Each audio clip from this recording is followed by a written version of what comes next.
Today we are going to go on a trail as we talk about the Trail of Tears.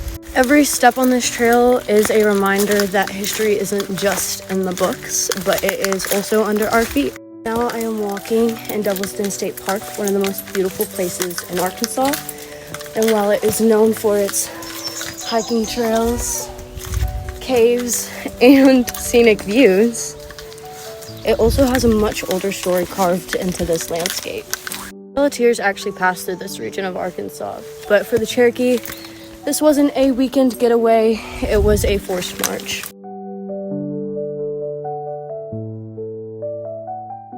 If you have ever been to Devil's Den, you know that it is absolutely stunning.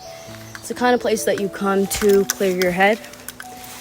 And while it is known for its beauty and stillness, not in a literal sense, but these grounds, I would say, are haunted by many of the Native Americans that never made it home.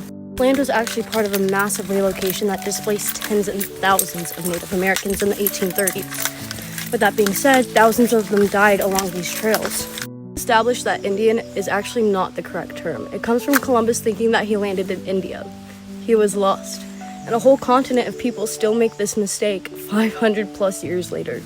With all of that being said, let's begin. In 1830, President Andrew Jackson signed the Indian Removal Act, basically telling Native nations to pack up and move west. Over 60,000 Native people were forced to leave their homelands and head toward what was then called Indian Territory, now Oklahoma. About 46,000 survived the journey. That means nearly 1 in 4 died from disease, starvation, exposure, or pure exhaustion. Not only were they dealing with all of the external factors, but they also had to keep walking while their loved ones were dying beside them. There wasn't time to stop and bury them properly.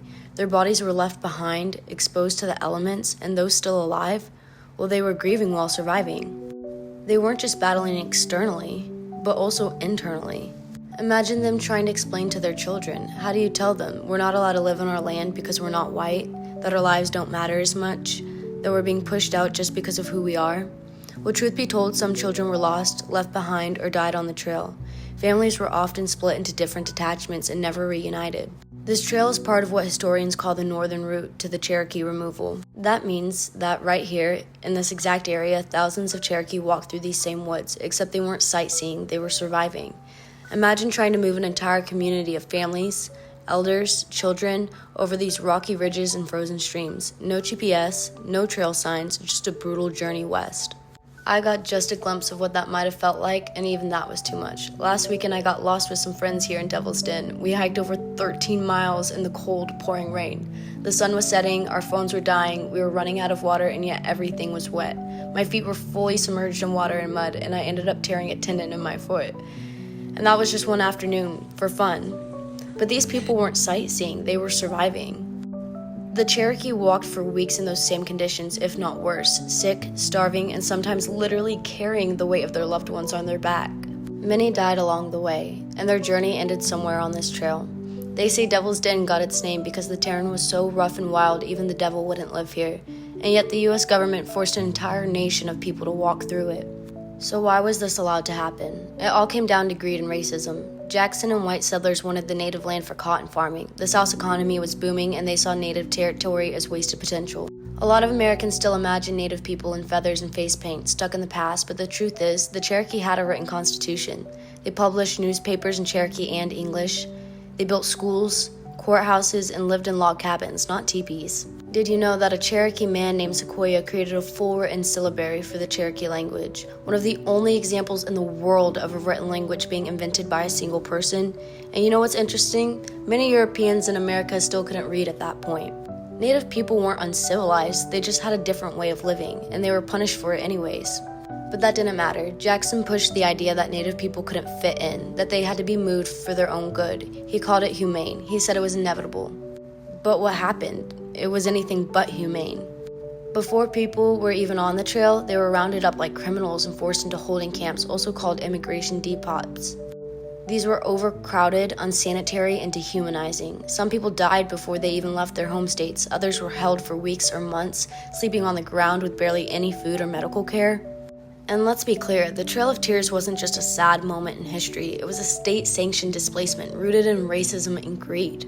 It meets every definition of ethnic cleansing, forcing people from their homelands under the threat of violence, massive death, and loss of culture. Yet in most American classrooms, it's treated as a side note. Native people today are still here, but often invisibilized. A little less than 2% of the US population is Native American. That's still 7 million people, a powerful community, still fighting for land, language, and recognition in a country that tried to erase them. Many live in reservation systems created after removal, lands that were smaller, less fertile, and far from their ancestral homes. Generational trauma, poverty, and erasure still impact Native communities. There are 574 federally recognized tribes, and many others are still fighting for recognition. And yet we still barely see Native people in media, government, or education.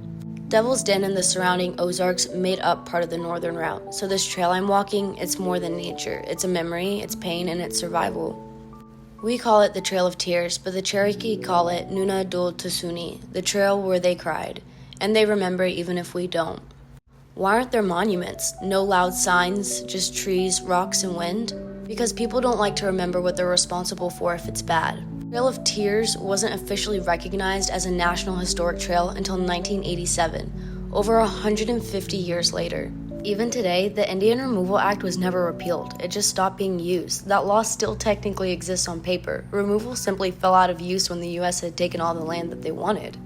I chose the Trail of Tears because I don't think Native pain gets the same recognition. Because when we talk about racism, it usually only means black and white, as if that's the whole picture. And yes, the oppression of African Americans absolutely matters, but at least it's acknowledged, it's taught, it's in every classroom, every textbook, every conversation during Black History Month. But what about Native Americans? What about the genocide that cleared the land to begin with? What about their stories and their losses and their resilience? We can't keep pretending this part of history is invisible, because it's not. It's easier to look at the picture than ask what's really happening in it. But that doesn't mean it didn't happen. It means that we have to look closer and ask those questions and walk with awareness and tell these stories again and again until they're no longer hidden under our feet. With all that being said, let's not just learn history, let's add to it. Because every step that we take, every story that we tell becomes part of it. So today, I recognize this isn't just like any other hike. With everything I've learned and everything they survived, I leave something behind for the ones who come after, a piece of symbolism rooted in Native culture, a small beaded charm, handmade with care and respect, a reminder that we saw it, felt it, and cared enough to remember, because silence buries the past, but action preserves it. History isn't finished, we're still writing it.